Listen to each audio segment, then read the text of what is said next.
Primož Brezec, pred nami je Final Four košarkarske Eurolige, zaključek, vrhunec te sezone, kar se tiče evropskih košarkarskih klubov na evropskem parketu, tako rekoč.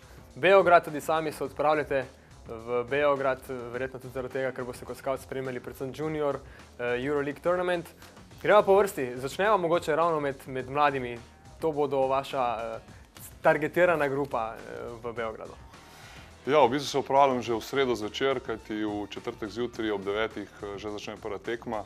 Kot si sam rekel, poudarek na teh 4-5 dneh bo predvsem na mladih, se pravi na Junior Euroleague Final Four oziroma Final 8. Kaj rečem, videl sem že nekatere ekipe, predvsem Zvezdo, Mlade pa Mego, druge pa si bom pogledal živo in probal dobiti vtis, kdo bi v prihodnosti lahko odigral pomembnejšo vlogo v članski ekipi za katere Eurolige. Če mogoče malček izdate, pa seveda ne imena, ampak to, na kaj ste pozorni na takšnih turnirjih? Želite skauti seveda videti vse skupaj v živo, današnja tehnologija omogoča razne statistike na spletu, video bi si lahko tudi doma iz dnevne sobe pogledali, zakaj potem ogled v živo? V bistvu sem, če sem nekoliko bolj natančen, v bistvu sploh ne gledam več in ne spremljam igralca na Synergyju, na videotekmi, pač hočem ga videti v živo, kajti v živo si ustvariš predvsem eno čisto drugačno sliko, pač kako se on že na segrevanju, kako se on obnaša, kako se pripravlja na tekmo, kako je z psihičnega vidika, kako reaguje ob menjavi, ob kritiki trenerja. Potem pa druge, se pravi, tudi košarkarske karakteristike, ki niso nezamrljive. Pri mladih igralcih se predvsem gleda višino, ali ima telo že definirano, ali je možnosti upside oziroma napredka, se spusti v nogah, kakšen je atlet. Se pravi, teh, kakor mi rečemo, mora en igralec katere box, check the boxes, se pravi. Vendar vsak scout gleda na to drugače, vsaka ekipa gleda drugače in to je čar tega našega posla, da tudi z enega igralca, ker mogoče na prvi pogled daje po 30 pik oziroma je glavni igralec, glavni skorer, pač mogoče ni dovolj dober za NBA ligo in je dominiral v tej generaciji, za naprej pa je mogoče že fizično dodelan, razviti igralci nima mesta v NBA ligi. Bolj ali manj so tisti, ki so na Final Fouru članske Eurolige seveda že definirani košarkarji. Tukaj ni nobenih skrivalnic. Vemo, CSKA, Real Madrid, Žalgiris, Fenerbahče. Na nek način se zdi ravno letošnji Final Four, vsaj v zadnjih 10 letih, eden izmed najbolj zanimivih in najbolj neodločenih. Vsaj z našega, z mojega vidika se sam ne morem odločiti, kdo je tukaj večji favorit od drugega oziroma kdo je tukaj outsider, čeprav bi po preračunu verjetno bil Žalgiris. Ja, težko je govoriti o, kot si že sam rekel, o izrazitem favoritu. Pač vse 4 ekipe, ki so prišle, so zasluženo se uvrstile. Mogoče neki outsider z vidika gledalcev je sigurno Žalgiris, vendar če ste spremljali celotno Euroligo, mene ni niti malo presenetilo, da so oni se uvrstili na zaključni turnir in posebej zasluženo so se uvrstili. Vsi vemo, kaj je Fenerbahče z Željkom Obradovićem, branijo naslov. CSKA je zmeri na Final Fouru, tukaj ne smemo pozabiti tudi na Real Madrid, tako da so 4 ekipe, ki so si definitivno zaslužile mesto in res mislim, da bomo priča eni lepi košarki, mogoče ne najlepši za oko, vendar razburljivi in zmagala bo, ne moram reči, da bo zmagala najboljša ekipa, kajti nisem pristaš teh zaključnih turnirjev na eno zmago, pač lahko se zgodi, imaš malo slabši dan, šuti ne gre. Tako da ponavadi na takih zaključnih turnirjev, odvisno od dnevne forme, mogoče malo sreče, tako da bomo videli. Verjetno so še najmanjši pristaši takšnega načina zaključka pri CSKA-ju, ki so redno po rednem delu sezone na vrhu. Če bi šteli vse zmage, so absolutno bi imeli več naslovov, kot jih imajo v zadnjih 15 letih. So pač redni udeleženci Final Foura Eurolige. Ampak zdaj imajo pa tudi težave s poškodovanimi košarkarji. Dekolo, Heinz, nekako so napovedi, da bosta poleg, da bosta igrala, ko sem se pogovarjal tudi z Matjažem Smodišem, je dejal, skušali jo bodo zakrpati toliko, da ju vključijo v igro, samo da nasprotnik razmišlja o njiju. Ne zato, da bi imela pomembnejšo recimo vlogo pri doseženih točkah, ampak samo zato, da nasprotnik razmišlja, Nando Dekolo je v ekipi za 10-12 minut. Ja, dobro si to rekel. Pač oni niso nekako jim ne uspe pač narediti tega zaključnega koraka na teh Final Four turnirjih. Če se spomnimo in lansko leto v Istanbulu, pa London, pa da zdaj omenjam vse te Final Foure. Se pravi, mogoče niso psihično dovolj čvrsti, kajti nekaj manjka, no sigurno. Ko si že sam rekel, več naslovov bi mogli imeti, glede na to, da so se vsa ta leta redno uvrščevali na turnirje, tako da kar se pa poškodb tiče, ja, Heinz, De Colo, tudi Hrjapa je že v letih, Fridzon, se pravi, mislim, da tudi oni gledajo čez par let, da more priti tudi do zamenjene generacije, tako da bo zanimivo, no. Je mogoče njihov stil igre takšen, ki ne ustreza mogoče samo eni tekmi, ki na koncu vse skupaj odloča. Jih zagrabi panika ravno zaradi tega, ker vedo, kakšni denarji se na koncu za njimi obračajo, ker v ruskem prvenstvu, tudi če zaostaje v seriji, spomnim se primera proti Lokomotivu Kubano, mislim, izpred 2 sezon, so prišli po Final Fouru, gladko dobili 3 tekme, brez kakršnekoli panike potem. Ja, mislim, težko bi odgovoril na to vprašanje. Sigurno je nekaj, moramo dati poudarka tukaj na psihično stanje vseh igralcev, psihično stanje trenerja, kako so oni pripravljeni z tega vidika, kajti Final Four je zgodba za sebe. In Željko Obradović ne bi bil Željko Obradović z 10 naslovi, če ne bi bil najboljši na tem področju. Se pravi, psihično pripraviti ekipo za 2 tekme v 3 dneh. Se pravi, da iztržiš najboljšo formo od vsakega igralca, celotne ekipe, da dajo ta maksimum in pač to je enostavna naloga. In morda ima CSKA na papirju najboljšo ekipo, vendar vsi vemo, da ne igra to odločilno vlogo. Na eni sami tekmi, sploh ko pridejo tisti ključni trenutki, pa žoga pada v avt, spomnim se Hrjapa, takrat mislim v Milanu, ko je izgubil čisto žogo. Res je ogromno neke smole se zdi okrog CSKA. Omenjaš Obradovića, ja, lovi 10. naslov. Doma, se pravi v Srbiji, v Beogradu, kjer se bo zelo verjetno ali pa prav gotovo zelo dobro počutil. Fenerbahče mogoče z nekaj ups in downs v letošnji sezoni, tudi nekaj težavami s poškodbami, ampak sprememba ekipe, so aktualni prvaki, sprememba ekipe, se pravi in Bogdanović, Judo, ki sta bila ključna v lanski sezoni, prva peterka Eurolige, Stavčan, ampak vse je tukaj Obradović uspel balansirati z nekimi novimi košarkarji in ima tisto ekipo sedaj. Ja, mislim, on je skozi favorit, ne glede na to. Če bi po moje bil trener v kakšnem drugem športu, verjetno bi tudi bil, kajti je tak motivator, tak psiholog, tako dober trener, da zna iz vsake ekipe izcimiti po domače povedano maksimum. Tako da, Fenerbahče je sigurno glavni favoritu. Morda imajo celo najtežjo nalogo v polfinalu, iti na outsiderja Žalgirisa, ki nima kaj izgubiti, prišli bojo sigurno neobremenjeni, tako da vendar jaz mislim, da bo pripravil ekipo po najboljših močeh in da sigurno imajo prednost na papirju. Kar se pa ekipe tiče, sigurno ups and downs, poškodbe, 2 ključna igralca sta jim šla v NBA, Udoh pa Bogdanović, vendar mislim, da so kvalitetno zamenjali oba in z Jasonom Thompsonom, prišli so novi igralci, tako da je sigurno en tihi favorit Fenerbahče. Kdo se ti zdi ključen košarkar pri Fenerju za tale Final Four? Bi lahko marsikdo odstopal pri njih, ne vem, vsaj 8-9 košarkarjev, verjetno lahko naštejemo. Pa to je čar te ekipe. Se mi zdi, da na vsaki tekmi, ker tudi užival sem jih ogromno tekem pogledal v letošnji sezoni, da je ena tekma je Thompson, druga tekma je Slukas, pol je Wanamaker, Vesel je konstanten, Meli ne veš, kdaj se mu bo utrgalo po domače in bo zadev 5-6 tric, tako da ne veš, s katere strani lahko te presenetijo. Ne smejo pozabiti tudi na Nalnija, pa mislim, imajo ogromno košarkarjev, pa tudi te njihovi Turki ne smemo jih podcenjevati, in Mehmetoglua in Mali Arna, vem, da v turškem prvenstvu dobijo vse več priložnosti in tudi dobro izkoriščajo.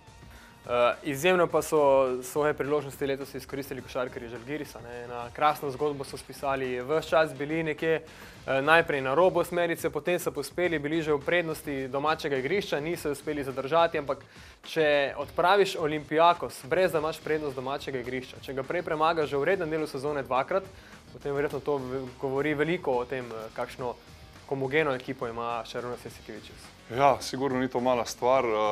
Tudi njih sem ogromno spremljal v letošnji sezoni. Res neverjetno, kakšno sezono imajo za sabo, kako je Šarūnas uspel povezati vse te igralce, ker če pogledamo v papirju, nimajo zvezdnika. Davis, Pangos, Ulanova, vsi te Litvanci, tudi naš Beno Udrih, ki v zadnjem času dobijo vse več priložnosti in tudi dobro igra. Tako da res, kaj povedati, ogromno odvisno trenerja in tu se je Šarunas letos se je pokazal kot en izjemen strokovnjak, izjemen motivator in ne sme se podcenjevati niti Žalgirisa in jaz mislim, da Fenerbahče ne bo lahko na prvi tekmi. Dve stvari bi še omenil okrog Žalgirisa, ampak najprej na prihod Bena Udriha. Ni ga bilo dolgo časa v Evropi, 2 naslova v Ligi NBA, nekako se je odločil, da ostane na drugi strani oceana. Se pa zdi ravno njegov prihod k Žalgirisu zelo dobro načrtovana poteza Žalgirisa kot takšnega Jasikeviča. Se pravi, košarkarja, ki je v rotaciji, ki bo sprejel vlogo svojih 12 minut, kjer tempo ne pade, kjer razigrava svoje igralce. Skratka, sami plusi glede na, mislim, na samo igro Bena Udriha. Niso pripeljali košarke, ki bi moral takoj, recimo Milano je takšen tipa AFS, ki pripeljajo igralca za to, da doseže 15-20 točk, razpade kemija v ekipi, vloge se spreminjajo in tako naprej. Tukaj se zdi, da so vloge praktično ostale takšne, kot so bile. Ja, sigurno. Tukaj moramo vedeti, da je pač Šarunas dobro pozna Benota. Pač igral je z njim v Olimpiji, oziroma smo igrali vsi skupaj. Pozna njegove kvalitete, mogoče je Beno že malo v letih, vendar še zmeraj lahko, po mojem mnenju, igra na vrhunskem nivoju in to je Šarunas iskal, ki je po zamenjavi Dibosta iskal oziroma drugega, tretjega pleja. Mislim, da ima Žalgiris tukaj eno prednost, kajti ima, mislim, da 3 kar odlične organizatorje. V Pangosu, Mičiću, Benotu, pač tukaj se lahko zrotirajo tudi na enki pa dvojki vsi trije.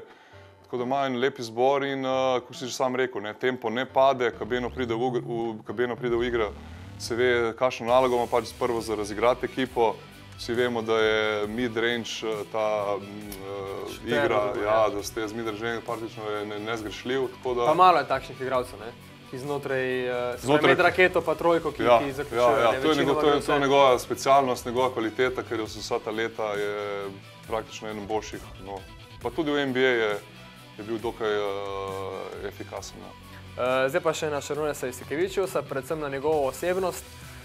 Pravi, da se zelo spremenil, zdaj ko ga gledajo njegovi nekdanji soigralci na televiziji, kako striktno vse skupaj deluje, kot v obdobju, ko je bil še košarkar, da je bil malček luftar vseeno, da je malček po svoje mogoče kdaj kakšno stvar delal. Zdaj pa še s prve roke, da zvemo, kako je takrat mogoče deloval tudi izven igrišča in tako naprej. Pa ja, že v Olimpiji, ko je prišel takrat z Zlatega Sritasa, pač kot neafirmiran, kot nekakšna zvezda, pač običen igralec, mu je pač zmagal. Toliko je videl v njemu enega liderja, neko vodjo in predvsem skorajja, da je res eksplodiral v tisti prvi sezoni in se kasneje že po prvi sezoni podpisal to pogodbo z Barcelono. Bil je vse ta leta že v Olimpiji, bil je sigurno lider, podaljšana roka trenerja na igrišču, tako da me njegova uspešna trenerska kariera ne čudi. Moramo pa tudi vedeti, da je igral tudi za vse večino vrhunskih trenerjev, od Zmagota do Pešiča, do Pini Gershona, pa tudi v NBA za Rick Carlisleja, za vse te, za Željka Obradovića, da zdaj ne bom katerega od teh vrhunskih trenerjev pozabil. Pravi, imel je to možnost, da je delal z vrhunskimi trenerji in pač se mi zdi, kakor da je do vsakega izbral nekaj najboljšega in tu pač zdaj s pridom izkorišča v Žalgirisu. Ok, in ostane nam je jasno še Real Madrid, s pomembno slovensko noto Luke Dončića in pa tudi nenazadnje Antonija Randolfa. Pri Žalgirisu Kevin Pangos, ki igra pod slovensko zastavo, in pa Beno Udrih, torej imamo 4 Slovence.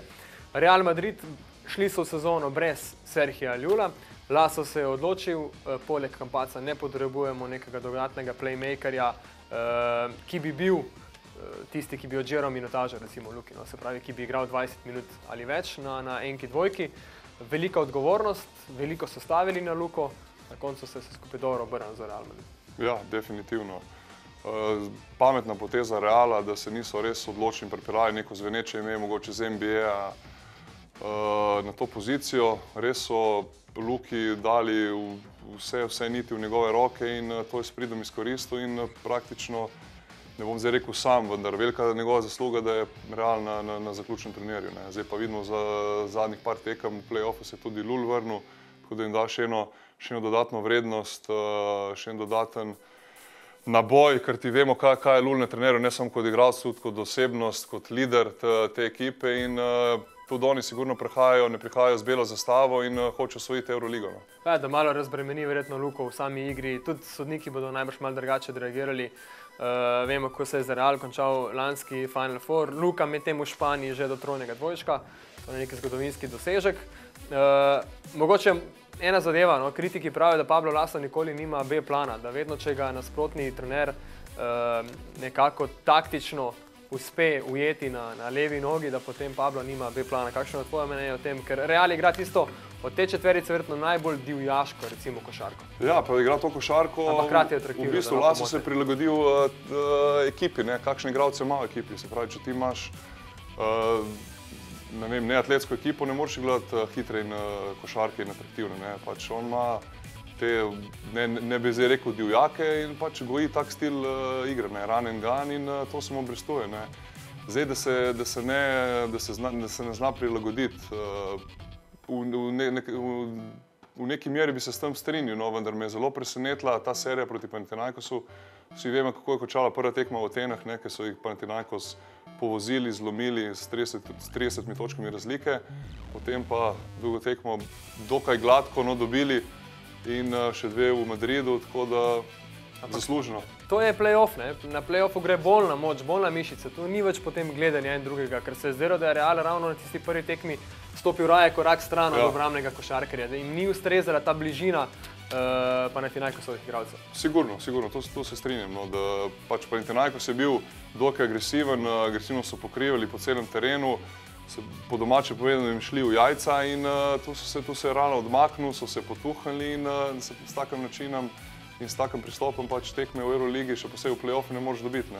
In čisto drugačen pristop je bil po drugi tekmi in v dveh tekmah v Madridu. Komu je dal več možnosti CSKA v Realu v tem leparu? Dokaj nezahvalno. Pa da probamo malo. Pa mislim, sigurno bomo navijali za Luko, ajde, dajmo dati Realu drobce na prednost. Fenerbahče, Žalgiris? Pa zaradi Benota bom navijal za Žalgiris. Ok, se pravi, imamo napoved finala Žalgiris-Real Madrid. Verjetno pred kakšnim mesecem bi bila napoved mogoče kaj drugačna, glede na to, kako se vse skupaj razpletalo. In Real in Žalgiris brez prednosti domačega igrišča prek play-offa, tudi to je verjetno ena pokazatelj kakovosti, ki jo nasprotnik ima, ne nazadnje. Ja, sigurno. Ne bom v bistvu presenečen za obe ekipi, tudi za Real. Vemo, da so imeli koliko poškodb na začetku sezone, Inajon poškodba, Kuzmič, Lul poškodoval, tako da res, mogoče je Real bil tihi favorit med favoriti pred začetkom sezone, vendar tokom sezone ogromno težav s poškodbami, ne smemo pozabiti tudi poškodbe Randolfa, Campazzo se je poškodoval v zadnjem obdobju, tako da res pred končnico. Oni so takrat iskali centre, tudi našega Žigo Dimca naj bi klicali. Gašperja Vidmarja. Gašperja so te poklicali? Ne, mene pa res presenetljivo, da me niso poklicali. Tako da tu imam zameram po tej strani, ker sem bil pripravljen vskočiti na pomoč, vendar pač do klica ni prišlo. Ok, kakšno presenečenje še letošnje sezone, negativno, pozitivno, karkoli, kar se spomniš? Negativno, ja, nekaj ekip me je sigurno negativno presenetili. Najbolj negativne ekipe, ki so mogoče največ vložile v to sezono, Barcelona, recimo in Maccabi s 20 milijoni budžeta, da niso prišli v končnico. Tudi Armani pred sezono, ogromno pompa, velike pogodbe, na koncu pa, če se ne motim, predzadnji na lestvici. Tu še enkrat govori o kvaliteti Eurolige, pač da je bila liga zelo izenačena, 16 vrhunskih ekip in 4 najboljše so prišle na zaključni turnir. Ja, in kot ves čas pravimo, praktično eden izmed najbolj izenačenih samih turnirjev. Komentar košarke v regiji, glede na to, da je Final Four seveda v Beogradu, videli smo, da je v ABA ligi prišlo do kar velike spremembe na samem vrhu, se pravi, pač, kot trenutno kaže, bo tudi recimo srbska košarka bila brez udeleženca Euroliga v prihodnji sezoni, ker v zadnjih letih seveda praktično je bila stalnica, non-stop so bili vsaj ena ali Zvezda ali pa Partizan, zdaj pa je Budućnost tista, ki je na koncu dobila. ko potegneva črto po ABA ligi, lahko rečemo, da je Budućnost že v rednem delu sezone premagovala Crveno zvezdo, tako da tukaj do večjega presenečenja ni prišlo, ampak kaj to pomeni za regijo, za ligo, za košarko v tem regionu, recimo od Alp, od Triglava, pa malce niže?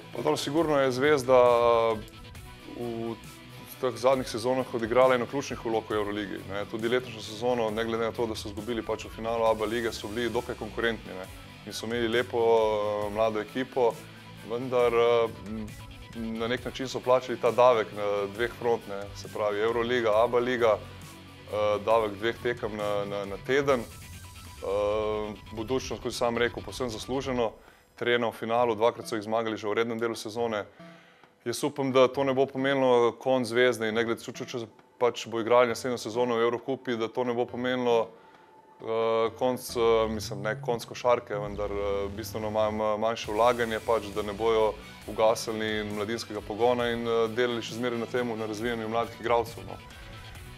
Kar se pa Budućnosti tiče, verjetno ima velike ambicije s predsednikom Bokanom. Vem, da se že delajo tam, da se dvorana pač razširi, pač da naredijo teh dodatnih, se mi zdi, da je v vprašanju 500 do 700 stolov. In z stališča na skautu, se pravi, na mesto v Pionir se bomo pač dosti leteli v Podgorico in v Moračane na Euroligo. Mogoče še komentar na razvoj same košarke, oziroma trende košarke, ki se trenutno pojavlja. Pred parimi dnevi smo malce debatirali, da centri postajajo malce nižji, da pleji postajajo višji, se pravi, bodo vsi tule nekje v višine dvojke, trojke, štirke, pa bo bistvo tega, da bo košarkar pokril čim več pozicij, nek streetball 5 na 5. Ja, v bistvu se res iščejo taki igralci, pač, da lahko igra na večjih pozicijah, da je on pa sam, da igra pleja, 2-15 igralc, da igra sam centra in da sam pod košem in da se toče in da daje banane in skače za žogo. Tako da tudi to je v bistvu, da je zmeri manj teh izrazitih centrov, se pravi 2-15, 2-17, 2-20, zmeri manj jih vidimo, pa tudi v NBA ligi.